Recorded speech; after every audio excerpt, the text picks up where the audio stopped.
മണ്ണാർക്കാട് തത്തയങ്കലം ബാലവാടി പ്രദേശത്ത് ആടിനെ മേച്ചുകൊണ്ടിരുന്നയാൾക്ക് മുന്നിൽ കടുവയെത്തി. ഒരാടിനെ കടുവ കൊണ്ടുപോവുകയും മറ്റൊന്നിനെ കടിച്ചു കീറുകയും ചെയ്തു. ഞായറാഴ്ച ഉച്ചയ്ക്ക് 3 മണിയോടെയാണ് സംഭവം. തത്തേങ്കലം പുത്തൻപുരയ്ക്കൽ അബ്ബാസ് തന്റെ ആടുകളെ മേയ്ക്കുന്നതിനിടെയാണ് കടുവയുടെ ആക്രമണമുണ്ടായത്. അബ്ബാസിനെ ആക്രമിക്കാൻ ശ്രമിച്ച കടുവയിൽ നിന്ന് തന്ത്രപരമായി ഇടപെട്ട് തലനാരിഴക്കാണ് അദ്ദേഹം രക്ഷപ്പെട്ടത്. വീടിന്റെ ബേക്കിൽ ആടിനെ മേച്ചുകൊണ്ടിരിക്കുമ്പോൾ പെട്ടെന്ന് കടുവ വന്ന് ചാടി എൻ്റെ ഒരു ആടിനെ പിടിച്ചിട്ടും പോയി. ഒരാടിന് പരിക്കേറ്റിട്ടുണ്ട്.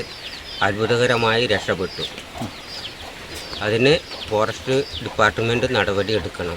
നേരിട്ട് എൻ്റെ കണ്ണുകൊണ്ട് ഞാൻ കണ്ടതാണ്. ഭാഗ്യം കൊണ്ട് ഞാൻ രക്ഷപ്പെട്ടു. സംഭവ സ്ഥലത്തെത്തിയ വനം വകുപ്പിന്റെ റാപ്പിഡ് റെസ്പോൺസ് ടീം തിരച്ചിൽ നടത്തിയെങ്കിലും കടുവയെയും കൊണ്ടുപോയ ആടിനെയും കണ്ടെത്താനായില്ല. ഈ മേഖലയിൽ പുലി ശല്യം പതിവാണെന്നും ഇപ്പോൾ കടുവയും ഇറങ്ങിത്തുടങ്ങിയെന്നും നാട്ടുകാർ പറയുന്നു.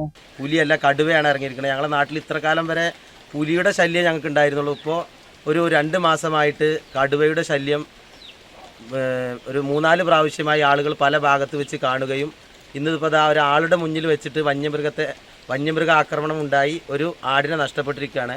അപ്പോൾ ഇതിനെതിരെ ശക്തമായ നടപടി വനം വകുപ്പിൻ്റെ ഭാഗത്തുനിന്ന് ഉണ്ടാവണമെന്നാണ് നാട്ടുകാരെന്ന നിലയ്ക്ക് ഞങ്ങൾക്ക് ആവശ്യപ്പെട്ടു. നിരന്തരമായി പരാതി നൽകിയിട്ടും വനം വകുപ്പ് യാതൊരു നടപടിയും സ്വീകരിക്കുന്നില്ലെന്ന് ആരോപിച്ച് നാട്ടുകാർ പ്രതിഷേധമറിയിച്ചു. ജനവാസ മേഖലയിൽ കടുവ ഇറങ്ങിയത് പ്രദേശവാസികളിൽ വലിയ ഭീതിയുണ്ടാക്കിയിട്ടുണ്ട്. CCN മണ്ണാർക്കാട്.